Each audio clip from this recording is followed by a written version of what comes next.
10절부터 17절 말씀까지 구약성경 975쪽입니다. 제가 읽겠습니다. 이사야 7장 10절입니다. 여호와께서 또 아하스에게 말씀하여 이르시되 너는 내 하나님 여호와께 한 징조를 구하되 깊은 데에서든지 높은 데에서든지 구하라 하시니 아하스가 이르되 나는 구하지 아니하겠나이다. 나는 여호와를 시험하지 아니하겠나이다 한지라. 이사야가 이르되 다윗의 집이여 원하건대 들을지어다. 너희가 사람을 괴롭히고서 그것을 작은 일로 여겨 또 나의 하나님을 괴롭히려 하느냐. 그러므로 주께서 친히 징조를 너희에게 주실 것이라. 보라, 처녀가 잉태하여 아들을 낳을 것이요 그 이름을 임마누엘이라 하리라. 그가 악을 버리며 선을 택할 줄 알 때가 되면 엉긴 젖과 꿀을 먹을 것이라. 대저 이 아이가 악을 버리며 선을 선택할 줄 알기 전에 내가 미워하는 두 왕의 땅이 황폐하게 되리라. 여호와께서 에브라임이 유다를 떠날 때부터 당하여 보지 못한 날을 너와 내 백성과 내 아버지 집에 임하게 하시리니 곧 아수르 왕이 오는 날이니라. 아멘. 우리가 지난 수요일에 7장 1절에서 9절 말씀을 묵상했습니다. 아하스 왕이 이제 즉위할 때 북쪽의 두 나라가 군대를 끌고 남쪽 유다를 침공하고 있었습니다. 북이스라엘 르말야의 아들 베가와 또 아람 왕 르신이 함께 왜냐하면 그때 당시에 국제 정세가 아람과 아수르가 대결하고 있었거든요. 그런데 보통은 이제 아수르는 막 신흥 제국이었고 아람이라는 나라가 지금 시리아예요. 아람이라는 나라가 강대국이에요. 그런데 북이스라엘은 아람 동맹에 함께했던 친아람 정책을 쓰고 있었죠. 그런데 남쪽 유다는 아람의 동맹에 가담하지를 않고 친아수르 정책을 쓴 거예요. 그러니까 분노하면서 저 조그만 유다가 우리 말 듣지 않고 아수르 편을 들어 하면서 군대를 이끌고 쳐들어온 거예요.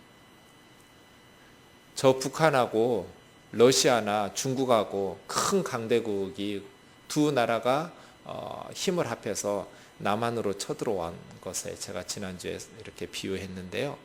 그러면 이 유다 아하스 왕이 얼마나 두렵겠어요. 엄청난 군사력을 이끌고 나라를 무너뜨리려고 쳐들어오는 거예요. 그때 하나님께서 이사야 선지자를 아하스 유다 왕에게로 보내면서 두려워하지 마라.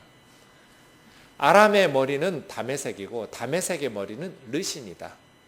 그래 봐야 아람이라는 나라는 사람의 지배를 받는 나라 아니냐. 북이스라엘의 머리는 수도 사마리아고 그 사마리아의 머리는 베가다. 그래봐야 사람의 지배를 받고 있는 나라들이 아니냐는 거예요. 두 나라가 유다의 아하스를 폐위시키고 친아람 인사를 세우겠다고 왕을 제거하고 자기들이 원하는 자기들의 말을 들을 수 있는 새로운 리더를 세우겠다고 계획을 세워서 쳐들어왔죠. 그때 이제 이사야 선지자가 그들의 계획이 이루어지지 않을 것이다. 두 나라, 두 왕의 계획한 대로 일이 진행되지 않을 것이다. 잠잠하라. 동요하지 말고 불안에 떨지도 말고 시끄럽게 떠들지도 말고 조용히 묵상하면서 기도하면서 잠잠하라고. 그 사람들을 두려워하지 말라고. 하나님께서 반드시 북이스라엘을 멸망시키고 두 나라의 뜻을 이루지 못하게 하실 것이라고. 그 메시지를 전달했어요. 이사야가 왕에게. 그리고 나서 10절 오늘 말씀이에요. 또 아하스에게 말씀하여 이르시되 너는 내 하나님 여호와께 한 징조를 구하되 깊은 데서든지 높은 데서든지 구하라. 징조, 왜 사인을 구하라고 하겠어요? 이사야를 통해서 주신 하나님의 말씀을 신뢰할 수 있도록. 사실은 이사야 선지자의 말을 믿었다가 그것이 하나님으로부터 온 말씀이 아니라거나 뭔가 잘못된 선택을 왕이 해버리면 나라 망하는 거잖아요. 그러니까 얼마나 아하스의 입장에서는 중요한 선택이고 매우 두려워하고 있는 상황이기 때문에 하나님께서 이사야 선지자를 통해서 주신 말씀이 분명히 하나님이 주신 믿을 만한 징조, 계시의 말씀이라는 것을 신뢰할 수 있도록 징조를 구하라는 거예요. 높은 곳에서 구하든지 뭐 하늘에 천둥 번개 치라고 하든지 아니면 바닷속 깊은 곳에서 구하든지 어떤 것이든지 이것은 이제 꼭 맨 꼭대기에서 맨 바닥 그 두 군데에서만 하라는 것이 아니라 그 가운데 사이도 모든 거예요. 그러니까 하나님의 능력이 미치지 않는 곳이 없잖아요. 그러니까 어떤 것이든지 징조를 구해라. 그러면 즉각적으로 하나님께서 네가 요구하는 사인, 표적대로 응답해 주심으로써 이사야를 통해서 주신 하나님의 약속의 말씀이 신뢰할 만하다라는 것을 믿을 수 있도록 그렇게 증거를 제시하겠다는 거예요. 정말 좋겠죠, 여러분? 그냥 덮어놓고 믿으라는 게 아니잖아요. 선지자 말 믿었다가 나라 망하면 어떻게 해요? 그러니까 하나님께서 징조를 구해라. 뭐든지 구해라. 그대로 내가 들어주면서 반드시 이사야에게 했던 7절에서 9절까지 두 나라의 계획은 실패할 것이고 예루살렘은 망할 것이고 사마리아는 북이스라엘은 멸망할 것이고 이러한 말씀이 확실하다라는 것을 보여주시겠다는 거예요. 얼마나 좋아요. 전하는 메시지의 내용도 너무나 좋은 내용이죠. 두 나라 쳐들어오지만 두려워하지 마. 그래봐야 사람들이 다스리는 나라야. 너희 유다는 하나님이 다스리는 나라니까 내가 너희와 함께 할 것이고 내가 그 두 나라의 뜻을 이루지 못하도록 내가 칠 거야. 그런 메시지의 내용도 너무너무 좋은 내용이에요. 그러면서 징조를 구하라는 거예요. 믿을 수 있도록 내가 증거 줄 테니까 뭐든지 구해봐. 뭐 높은 곳에 있는 거 구하든지 깊은 곳에 있는 거 구하든지 뭐든지 네가 요구하는 대로 내가 믿을 수 있도록 너의 의심, 너의 그 신뢰하지 못하는 그러한 연약한 믿음을 내가 도와주겠다고 하나님께서 지금 약속하시는 거잖아요. 그럼 우리 같으면 어떻게 하겠어요? 하나님 정말 구해도 돼요? 그래, 구해봐. 아, 그래요? 우리 정훈이 피부가 좀 다 깨끗하게 어린아이 피부처럼 당장에 낫게 해주시든지 아니면 이럴 때 구해야죠. 그죠? 늘 이렇게 운동하는 우리 권사님들 날씬하게 좀 만들어 보시든지 뭐. 좋은 거 구하면 되잖아요. 그렇잖아요? 하나님께서 이런 엄청난 기회를 주셨잖아요. 당연히 못 믿어 하고 윽박 지르시는 것이 아니라 그래, 네 입장 이해해. 너의 연약한 믿음 내가 책망하고 꾸짖을 마음이 없어. 인정해. 네가 믿음 없지만 네가 연약하지만 그러니까 사람이지. 그러니까 내가 너에게 믿을 수 있도록 징조를 줄게. 뭐든지 구해보너라. 그리고 내 말 믿어라. 그거잖아요 지금. 그죠? 그럼 아하스가 뭐 해야 돼요? 하나님 제가 믿겠다고. 하나님 말씀을 믿는다고. 이러면 될 텐데. 자, 우리 12절 같이 읽어보겠습니다. 시작. 아하스가 이르되 나는 구하지 아니하겠나이다. 나는 여호와를 시험하지 아니하겠나이다 한지라. 여러분 이 대답 어때요? 좋은 대답 같아요? 나쁜 대답 같아요? 언뜻 보면 굉장히 좋은 대답 같아요. 매우 하나님을 경외하고 겸손하게. 그죠? 내가 어떻게 감히 하나님을 시험하겠냐고. 나는 징조 구하지 않겠습니다. 나는 여호와를 시험하지 않겠습니다. 문제는 뭘까요? 내가 믿는다. 나는 하나님을 시험하지 않고 하나님께서 나에게 징조 보여주시지 않아도 나는 하나님의 말씀 붙들겠다. 내가 망하면 망하리이다 하면서 내가 하나님의 약속의 말씀 붙잡겠다. 이러면 좋은 대답이죠. 너무너무 믿음 있는 좋은 대답이죠. 문제는 뭐냐면 역대하 28장 1절에서 7절을 보시면 여러분 한번 찾아보세요. 역대하 28장 1절에서 7절. 역대하 28장 1절에서 7절이요.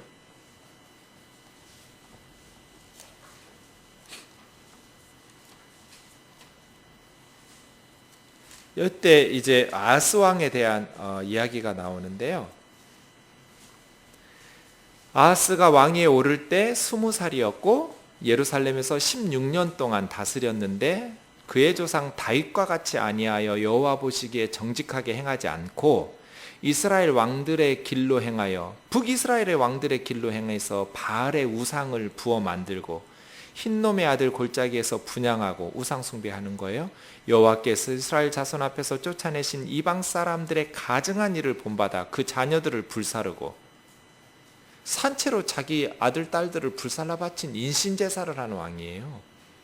산당과 작은 산 위에 모든 푸른 나무 아래서 제사를 드리며 분향하니라. 그러므로 그 하나님 여호와께서 그를 아람 왕의 손에 넘기심에 그들이 쳐서 심히 많은 무리를 사로잡아 다메섹으로 갔으며 또 이스라엘 왕의 손에 넘기심에 그가 쳐서 크게 사륙하였으니 이는 그 조상들의 하나님 여호와를 버렸음이라. 르말랴의 아들 베가가 유다에서 하루 동안 용사 12만 명을 죽였으며 에브라임의 용사 시그리는 왕의 아들 마아시아와 국내 대신 아리스감과 총리 대신 엘가나를 죽였더라.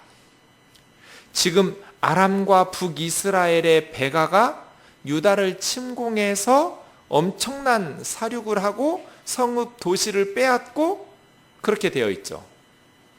왜 이런 일들이 일어났을까요? 하나님께서는 두 나라의 왕의 도모가 이루어지지 않는다고 했는데 침공해서 유다에게 치명타를 내리기는 했어요. 그런데 아하스 왕이 이때 이미 이사야 선지자가 오기 전에 아수르에게 원조를 요청했어요. 열왕기하 16장 한 구절 더 보겠습니다. 7절부터입니다. 앞으로 더 오셔서 열왕기하 16장 7절부터 9절까지. 열왕기하 16장 7절.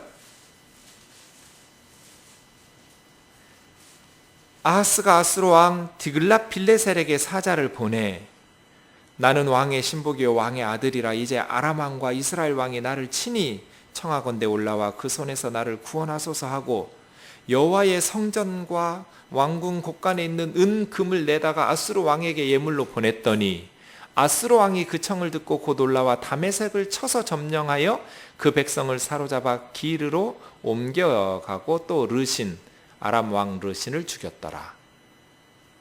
그러니까 지금 이 말씀들을 역대하와 열왕기하의 말씀들을 종합해 보면 이사야 선지자를 통해서 주신 하나님의 약속의 말씀을 이 아하스 왕이 믿었어요? 안 믿었어요? 안 믿었어요. 그래서 이 12절이 문제인 거예요. 본문의 12절이. 나는 징조를 구하지 않겠습니다. 나는 하나님을 시험하지 않겠습니다. 이렇게 하면서 하나님을 믿고 신뢰했더라면 참 겸손하고 믿음 있는 고백이에요. 내가 어찌 감히 하나님을 시험할 수 있겠느냐고. 그런데 문제는 뭐예요? 이렇게 대답하면서 아수르 왕에게 성전의 곳간에서 헌금으로 바친 예물, 또 왕궁의 곳간에서 은금을 갖다가 디글랏빌레셀에게 아수르 왕에게 갖다 조공 바친 거예요. 군사 요청해 놓은 거예요. 그러면 나는 징조를 구하지 않겠습니다. 내가 어찌 감히 하나님을 시험할 수 있겠습니까? 이 말이 지금 겸손과 믿음이에요? 아니죠. 그럼 이건 뭐예요? 겉으로는 겸손하게 하나님 앞에서 내가 어찌 감히 주제넘게 그렇게 하나님을 시험할 수 있겠는가. 신명기 6장 16절 여러 구절에서 하나님 시험하지 말라고 그랬잖아요. 그런 하나님의 말씀에 순종하는 것처럼 보였지만 사실은 하나님 말씀 믿지 않겠다는 거잖아요. 난 징조도 구하지 않겠다. 정말 징조 구했는데 주셔가지고 너 왜 이렇게 기적들 보여주었는데 못 믿어서 해버리면 더 할 말이 없잖아요. 나 아예 안 믿겠다는 거예요. 정말 하나님의 말씀을 믿고 겸손하게 하나님 앞에 시험할 수 없다라고 낮은 자세로 신뢰했다면 아수르에게 원조를 구하지 않았겠죠. 그래서예요. 이건 지금 뭐예요? 겉으로는 겸손과 경건한 모습을 취했지만 사실은 불신하는 거예요. 그건 믿고 나라의 운명을 맡길 수 없다는 거예요. 그것보다는 강대국 아수르를 의지하는 게 훨씬 더 효과적이라고 생각한 거죠. 그래서예요. 하나님께서 이렇게까지 말씀하셨는데 하나님은 못 믿겠다는 거잖아요. 공동체가 위기를 만날 때 가장 중요한 게 뭐냐면 하나님을 신뢰하는 거예요. 가정이든지 교회든지 나라든지 어려움을 만나고 공동체가 위기를 만났을 때 가장 중요한 것은 하나님을 신뢰하는 것. 그 중에서 특별히 리더가 하나님을 신뢰해야 돼요. 나라로 하면 왕이 하나님을 신뢰해야 돼요. 그래야 그 어려움을 극복해낼 수 있잖아요. 그런데 왕이 하나님께서 이렇게까지 말씀하시는데 하나님을 믿지 않는 거예요. 하나님을 신뢰하지 못하는 거예요. 그럼 유다는 어떻게 되겠어요? 이런 말을 들을 때 이사야 마음이 어떻겠어요, 여러분? 이사야서 7장 13절입니다. 이사야가 이르되 다윗의 집이여. 왕은 왕 한 사람이 아니에요. 다윗의 집 전체의 대표예요. 다윗의 집이여, 원하건대 들을지어다. 너희가 사람을 괴롭히고서 그것을 작게 여겨서 이제는 하나님까지 괴롭히려 하느냐. 이 사람 누구겠어요? 유다 왕 아하스가 하나님의 말씀을 믿지 못해서 괴로운 사람이 누구예요? 이사야 선지자예요. 다른 사람들이 예수님을 믿지 않는 것은 우리 성도들의 괴로움이어야 돼요. 그렇죠? 이사야 선지자가 너무 괴로웠어요. 왜 왕이요, 아하스 왕이요, 당신이 하나님을 믿지 못하느냐고. 하나님께서 믿을 수 있도록 뭐든지 증거를 구하라고. 뭐든지 들어줄 테니까, 믿을 수 있도록 도와줄 테니까 징조를 구해봐라. 표적을 구해봐라. 그 요구대로 응답해 주마. 그런데도 나는 하나님 믿지 않겠다는 거잖아요. 그럼 그 다음 뭐가 되겠어요? 세상에 더 힘 있는 것, 아람과 이스라엘을 이길 수 있는 더 강한 것. 그래서 아수르에게 성전에 곳간에 왕궁에 곳간에 은금 폐물 다 강대국에 갖다 바쳤더니 아수르가 와서 도와주죠. 그런데 문제는 뭐예요? 아수르가 아람과 이스라엘을 정복한 후에 그 다음은 뭘 요구하겠어요? 유다에게 무거운 조공을 요구하죠. 하나님은 우리를 괴롭히지 않아요. 하나님은 우리에게 무거운 짐을 주지 않아요. 하여간 목사가 제가 여러분에게 무거운 짐을 주면 제가 성경 해석 잘못한 거예요. 예수님의 짐은 가볍고 쉬운 짐이에요. 예수님의 성경 해석, 예수님이 말씀하시는 하나님을 섬기는 도는 쉽고 가벼워요. 수고하고 무거운 짐진 자들아 다 내게로 오라. 내가 너희를 쉬게 하리라. 내 멍에 메고 내 가르쳐주는 내 교훈을 듣고 그렇게 신앙생활 하라는 거예요. 하나님께서 우리에게 주시는 것은 우리가 부모로서 자녀들에게 제일 원하는 게 행복한 거잖아요. 우리 애들 행복하게 사는 거 원하잖아요. 그렇죠? 하나님은 우리가 어떻게 사는 거 원하시겠어요? 행복한 거 원하세요. 그러니 하나님을 섬기는 도는 행복한 거예요. 무거운 게 아니에요. 수고하고 무거운 짐 지우는 게 아니에요. 네. 믿음도 없으면서 가만 보면 엄청 막 부담을 가지고 그냥 믿음껏 하세요. 믿음의 정도가 다 다르니까. 하루에 몇 시간씩은 기도해야 되고 안 해도 괜찮아요. 우리 성도님들이 늘 그런 부담을 가지고 신앙생활 하는 게 저는 염려스러워요. 어느 면에서 옳은 측면도 있는데 너무 신앙생활을 무겁게 해요. 죄책감을 가지고 그냥 습관적으로 이 죽을 죄인이, 이 썩을 육신이. 뭐가 그렇게 죽을 죄인이냐고. 그냥요. 그냥이 어딨냐고. 뭐 잘못했는지 오늘 하루 동안 잘못한 거 말해보라고. 그냥요. 저는 숨 쉬는 게 다 죄예요. 뭐에 숨 쉬는 게 죄냐고. 하나님 그거 기뻐하시지 않는다고. 하나님 우리가 행복하게 살길 원한다고. 하나님께서 우리에게 원하시는 것은 우리를 괴롭히려고 하나님 믿으라는 게 아니에요. 그런데 세상의 강대국은 도움을 받고 나면 그 다음 계속해서 아수르는 조공을 요구해요. 종로로 타기를 원하고 자기 원하는 대로 안 하면 유다를 치고. 그래서 아하스의 아들 히스기야 때는 아수르가 유다 집어삼키겠다고 쳐들어왔잖아요. 사네립을 보내가지고. 그죠? 국제관계라는 게 그런 거예요. 세상은 그래요. 그런데 하나님은 그렇지 않아요. 하나님께서는 우리에게 진정한 자유와 진정한 행복과 참된 기쁨을 누리면서 살도록 하시는 분이세요. 그러니까 하나님 신뢰하라는 거예요. 세상에 아수르 신뢰하다가 그 세상 사람들 종로로 타면서 살지 말고 하나님 한 분만 섬기면 두려울 게 없어요. 우리가 제일 안 돼봐야 죽는 거잖아요. 제일 안 돼봐야 죽는 거. 죽으면 완전 할렐루야죠. 천국 가잖아요. 이 땅에서 두려울 게 없어요. 하나님 한 분 두려워하고 죄 짓는 것 두려워하면 그 다음 두려워할 게 없어요. 주님이 책임질 거잖아요. 우리 인생. 그렇잖아요? 뭐 그렇게 무거운 짐들을 짊어지고 살아요. 제가 늘 말씀드리는데 저희 어머니 뼈가 의사 선생님이 1년에 10명도 안 보는 뼈예요. 그러니 제가 얼마나 불안하겠어요.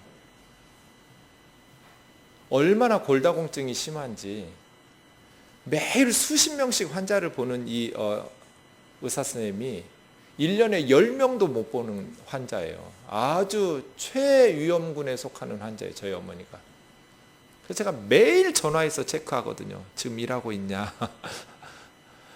이렇게. 그런데 너무 열심히 농사를 지으세요. 그래서 내가 엄마가 이렇게 늙으셔가지고 아들 속을 썩이게 될 줄은 몰랐다고.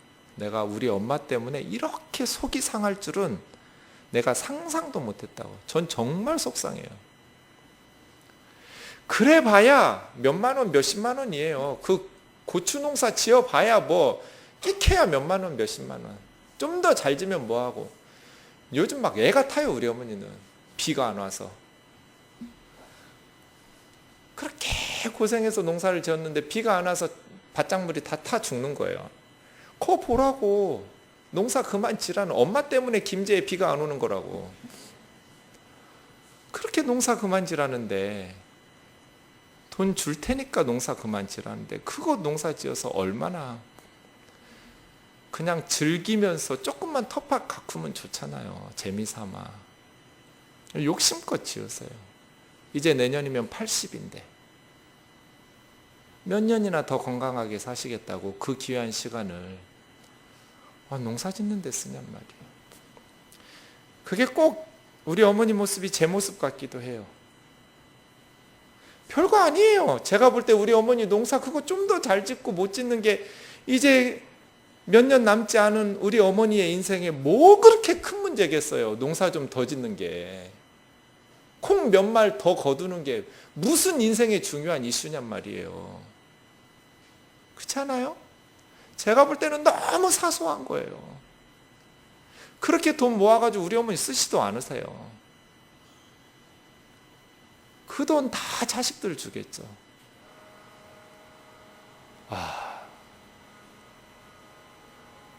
너무 불쌍해요.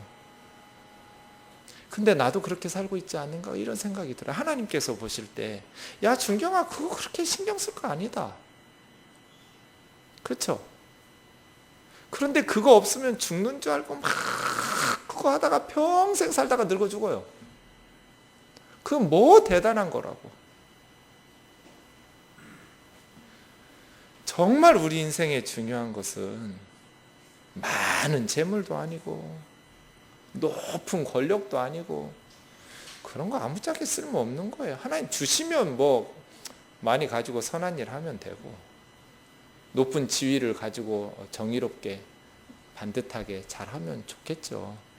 그러나 그것이 우리 인생에 정말 중요한 것 같진 않아요. 사랑하는 형제 자매 여러분, 하나님 믿으면서 사세요. 세상의 물질이든 권력이든 그것이 우리를 구원해 줘요. 그런데 그 다음 계속 우리를 다 지배하고 노예로 종으로 삼으려고 해요. 세상의 것들은 그래요. 권력 놓지 않으려고 몸부림치는 거 보세요.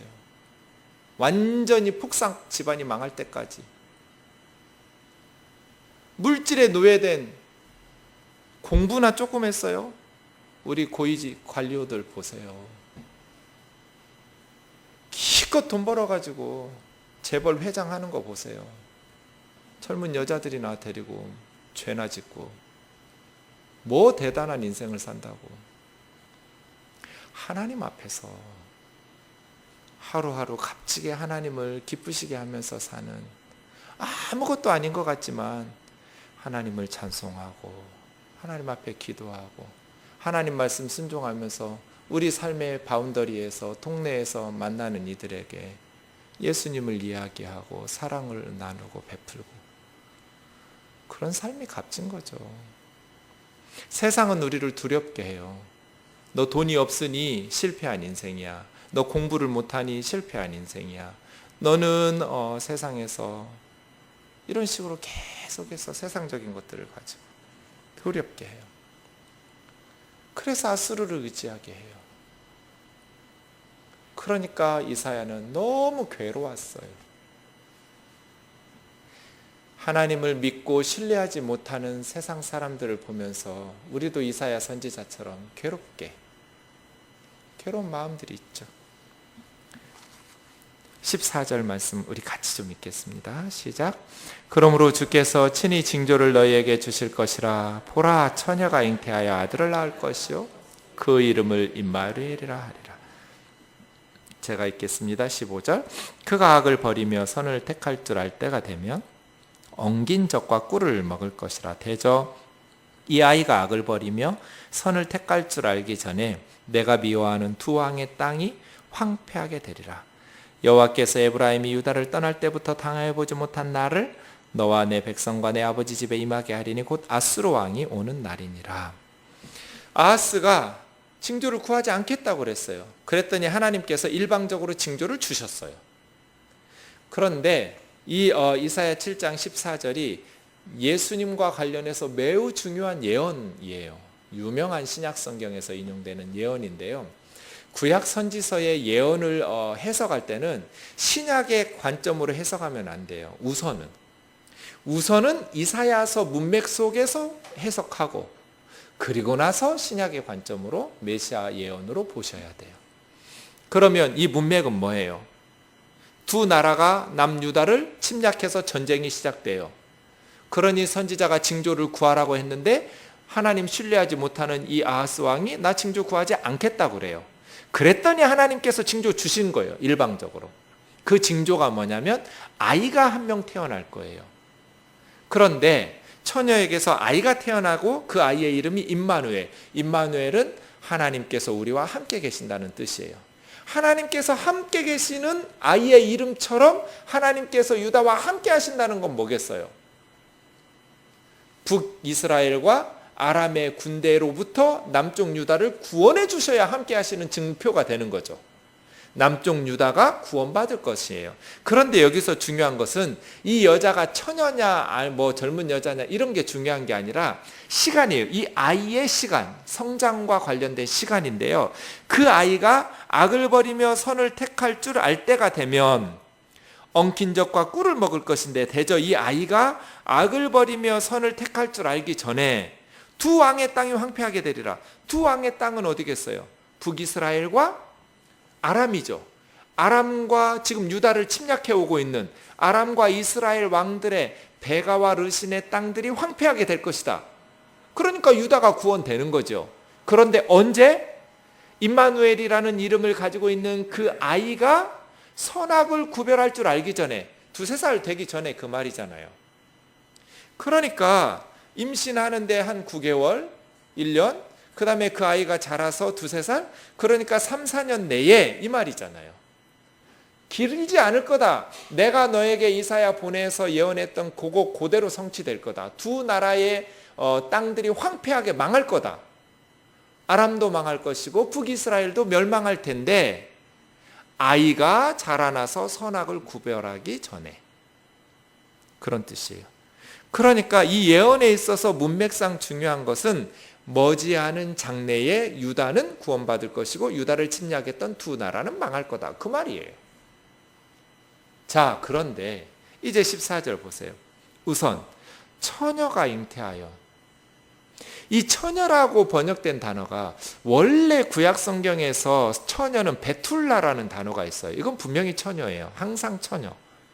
그런데 여기는 베툴라를 쓰지 않고 알마라는 단어를 썼어요. 알마.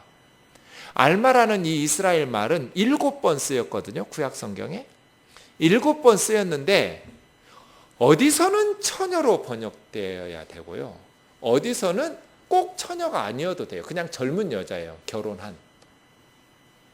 그래서 이 알마라는 단어가 이게 처녀냐 아니면 결혼 정년기에 아니면 젊은 여자냐, 이게 이제 성경학자들의 논의의 주제인데, 예수님이 태어나기 전에 기원전 3세기경에 유대인들이 이 구약 히브리어 성경을 그리스말로 번역한 70인 성경에 이 알마라는 이 본문에서의 단어를 파르테노스라고 번역했어요. 이건 처녀예요. 70인 성경이, 그러니까 구약 성경을 맨 처음 번역한 성경이 70인경인데 70명이 번역해서 70인 성경인데 여기에 처녀로 번역한 거예요. 그리스말로. 그래서 초대교회는 70인경을 읽었거든요. 이스라엘 사람들이 아니니까요. 복음이 전파되는 나라들이. 구약 성경을 70인경으로 보니 처녀가 잉태하여 아들을 낳을 것이요. 그래서 사실은 여기 문맥 속에서 이사야의 예언 중에 중요한 것은 이 여자가 아니라 아이가 태어났을 때 선악을 분별하기 전에 두 나라가 멸망할 것이다. 이게 중요한 어떤 이슈인데, 더불어서 하나님께서 이것을 처녀가 잉태하여 아들을 낳을 것이고 그 이름을 임마누엘이라 할 것이다. 이것을 이제 마태가 2장에서 예수님에게 적용하면서 동정녀의 탄생과, 결혼한 여자가 애 낳는 게 무슨 기적이겠어요. 무슨 징조가 되겠어요. 그죠?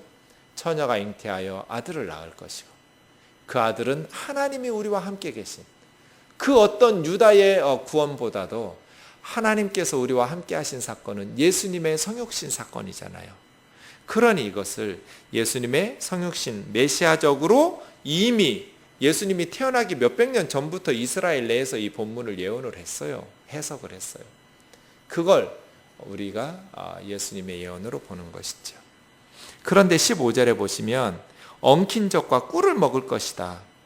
이 엉킨 젖과 꿀을 아주 풍요롭게 먹을 것이라고 번역하는 분들도 있는데 문맥상은 황폐한 야생, 이건 그냥 집에서 기른 가축을 먹거나 이런 게 아니라 황폐하게 버려진 그 곳에서 먹을 게 없으니까 들에서 저절로 난 것들, 이런 것들을 먹게 될 것이라는 거예요. 왜냐하면 17절 보세요. 에브라임이 유다를 떠날 때부터, 에브라임은 북이스라엘 10지파 중에 대표 지파가 에브라임이어서 북이스라엘이에요. 북이스라엘이 솔로몬이 죽던 해인 931년에 유다를 떠났잖아요. 남북 이스라엘이 갈라졌단 말이에요. 에브라임이 유다를 떠날 때부터 당하여 보지 못한 날을 너희가 당할 거다. 그러니까 16절에서는 두 나라 북이스라엘과 아람이 멸망할 거다. 그러면 유다는 저절로 구원받겠죠. 문제는 17절. 그 후에 나라가 둘로 쪼개지고 한 번도 경험해보지 못했던 전무후무한 고통이 아수르 왕이 쳐들어와서 남쪽 유다에 당하게 될 것이다. 그러니까 제가 말씀드린 것처럼 유다는 두 나라로부터는 벗어나겠지만 그 후에 아수르 왕에 의해서 전무후무한 고통을 받게 될 것이다. 엄청난 조공을 갖다 바쳐야 되고, 또 그 말 안 들으니까 아수르가 유다를 쳐들어와서 히스기야 때 엄청난 고통을 받게 됐죠. 그래서요, 우리는 하나님을 신뢰해야지 세상의 강대국을 신뢰하고 의지하면 그 문제에서 벗어나는 것 같지만 그 이후에 뒤끝이 안 좋아요. 더 큰 고통을 받아야 돼요. 그러니까 하나님을 믿고 하나님을 신뢰하면서 살아야 돼요. 하나님께서 함께 하신다.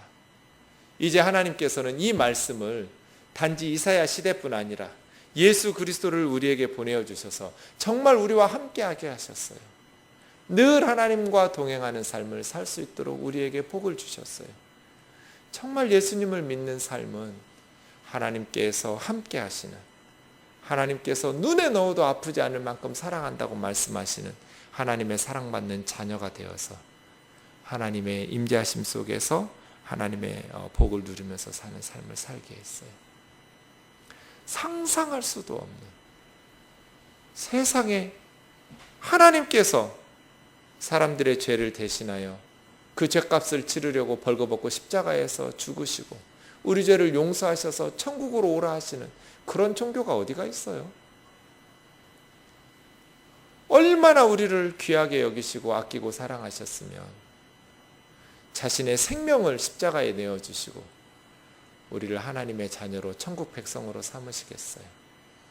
그래서요, 우리가 무슨 일을 당해도 아람이 쳐들어오든지 북이스라엘이 쳐들어오든지 세상 나라들은 늘 힘있는 사람들은 연약한 백성들을 착취하고 뺏어서 삼으려고 하고 망하게 하고 자기들이 더 많은 것을 가지려고 하고, 그런 의미에서 세상살이는 참 힘든 것 같아요.